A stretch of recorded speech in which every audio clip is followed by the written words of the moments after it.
Let's talk a bit about this apparition. Do you think it's real? Personally, on a personal plane, I concluded Nayagori is a satanic hoax. And why do you say that? I say that because of three main reasons. First of all, if I examine those appearances, I prefer the word appearance, of Our Lady, say Lourdes, La Salette, Guadalupe in Mexico, Our Lady of Revelations in Trefontane in Rome, which is the latest one, Fatima, Garabandal in Spain in 1961.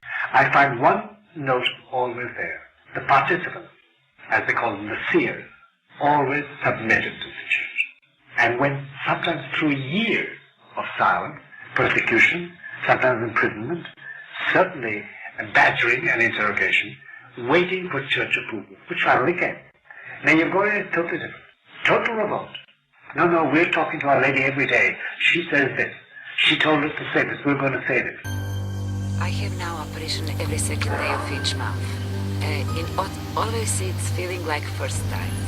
Always I'm so emotion, and 2 days, 3 days before the apparition, I always fasting and trying to be more in the prayer, because only in the prayers I have peace. And the night before the apparition, all night I'm in the prayer. And tomorrow, before that she came, in the moment when she will come, appear to me, I feel so many emotions inside myself that I think that if she doesn't appear this moment, that I will explode of emotion.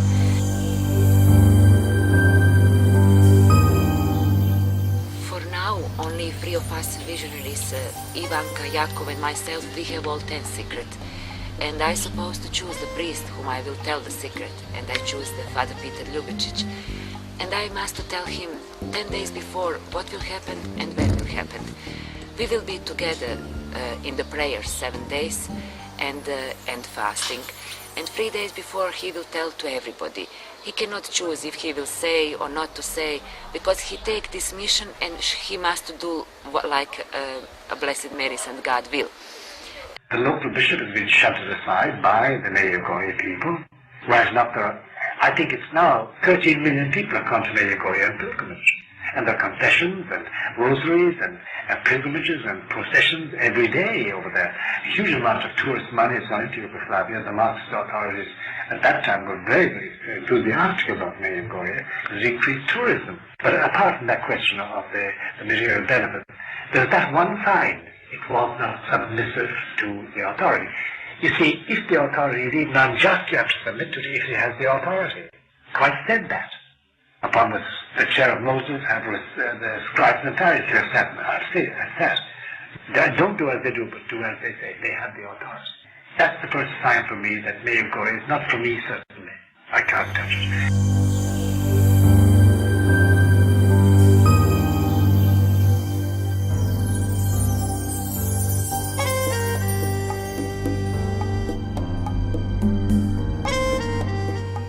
Number 2 is for Our Lady is quoted as saying that other faiths are just as good as ours. Leave the Muslims alone. There are a lot of Muslims in Yugoslavia. Their faith is just for them, it's good. It's not for you. I can't imagine Our Lady saying that.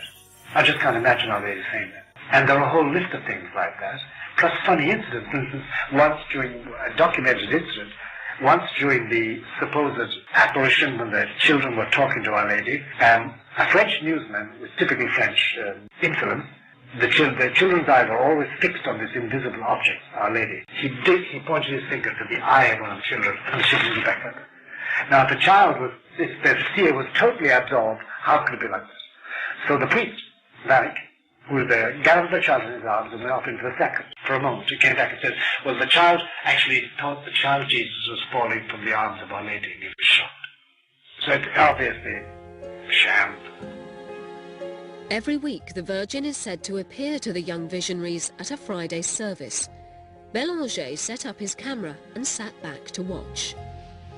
Now, they made the sign of the cross, and they begin the prayer, Our Father, and during that prayer, suddenly there is the beginning of the ecstasy kneel down, and they are in contact with the Virgin Mary. If they're truly in ecstasy, nothing should distract the children. But suddenly, to Bélanger's later amazement, an onlooker called Jean-Louis jabbed his hand towards Vicka on the right. At the moment of filming, I did not see that. Just afterwards, I saw that there was a commotion in the chapel. Everybody was disturbed because Vicka had reacted.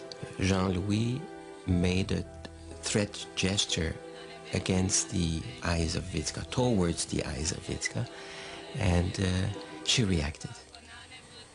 And it was for Jean-Louis an important disappointment.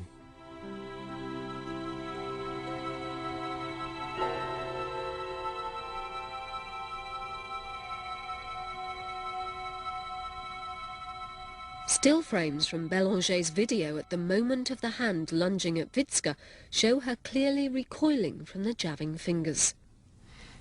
Then the fingers of Jean-Louis are going back. Still no reaction from Vicka. A slight reaction, closing of her eyes. And then on the next picture you have the spectacular movement of the face of Vicka.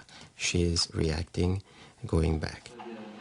After the ecstasy, I had forgotten to stop the camera, and suddenly Vicka comes in with somebody else. She wanted to explain why she'd moved. In her trance, she'd been trying to prevent the Virgin from dropping the infant Jesus. So she said, when I arrived in the chapel, and everything was okay. When the ecstasy began, I saw nobody, and I heard nobody, except the Virgin Mary. And the Virgin Mary had the infant Jesus in her arms. And suddenly I thought, said Vicka, that the infant Jesus would fall on the floor. So to impeach that, I made a gesture to impeach the infant Jesus to fall on the floor.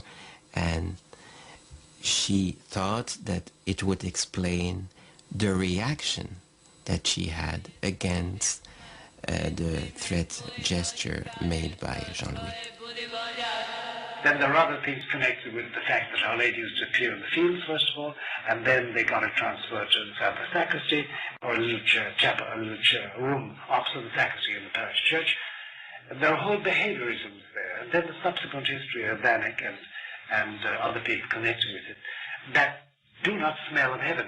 Then there is the alchemy touch. You know, the medieval alchemists used to, by the power of the devil, they could change lead into gold. And there is this funny thing of your rosary beads turning from ordinary metal into gold. We had that in Mercedes, in Wisconsin too. We had it in Bayside. Yeah, we have it in Bayside too today. It's alchemy, it's medieval alchemy, an old trick of the devil. Many pilgrims have had their rosary beads turned to gold, in some cases instantaneously, right on the spot before their very eyes. And then there are things like that that are very funny. There's one other factor which is going to make you laugh, but which for me is paramount because I'm Irish. The Irish say the devil can cloak every part of him, make himself the most beautiful angel of light, except his feet. He can't hide the hooves. Nobody has ever described Our Lady's feet in any way. Everything is perfect. Bernadette said there are roses on her instep. And Garabandal, the same thing. Conchita has described Our Lady's feet. At Mayagore, no mention of the feet. And I'm sufficiently Irish still to say the hooves. He can't hide the hooves. He always appears with hooves. This is the Irish idea of the devil. As a goat. As an unclean goat. But it's only a sign. It's not the Dermot factor in my decision about Mayagore. Now, if tomorrow the Pope says Mayagore is fine, there have been abuses, then I will submit.